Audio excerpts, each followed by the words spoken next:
May 6th. Thank you for joining me. Grab a coffee and let's get smarter together. I think we all have had an experience like this. A birthday party or a wedding, when people from our life come together who are usually separated. For each of them, we are playing some role.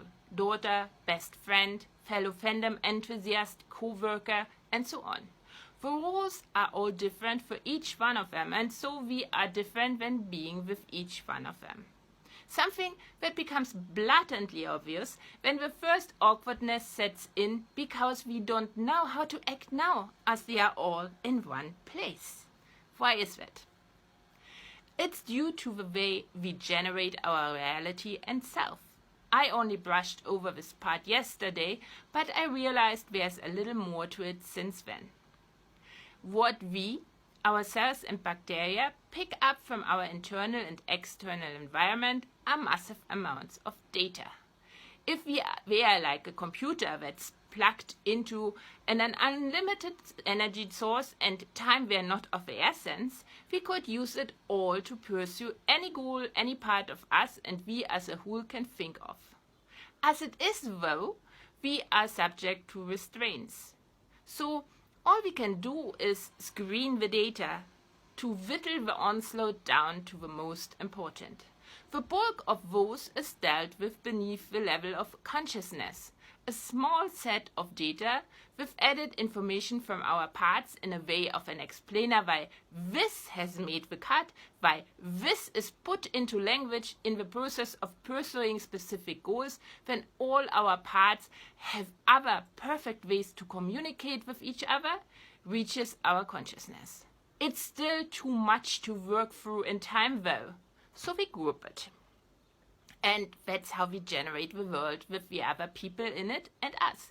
We group data, put it in a bundle, draw a line around and give it a name. So it becomes one thing we can deal with as a whole.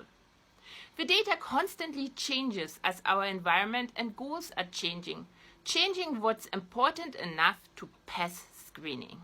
And so does what we understand as ourselves.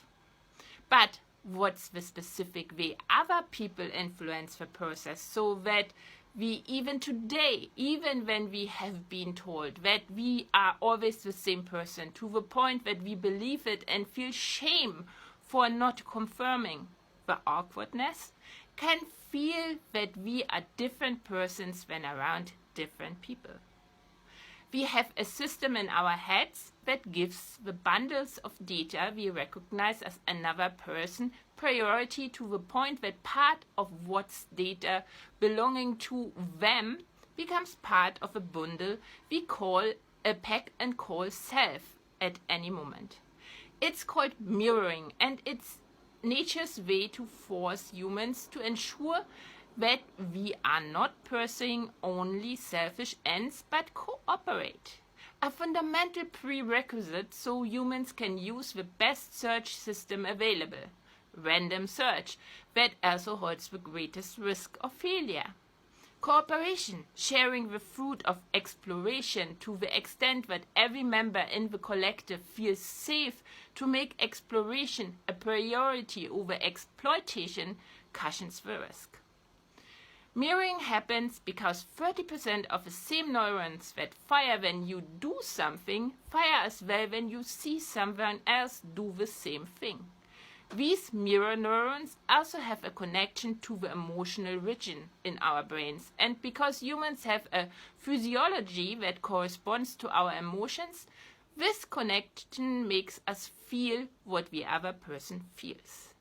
A sense of power disrupts the mirror effect, and a powerful person's motivation will shrink from as multifaceted as the collectives they had been an equal part of had been to selfish.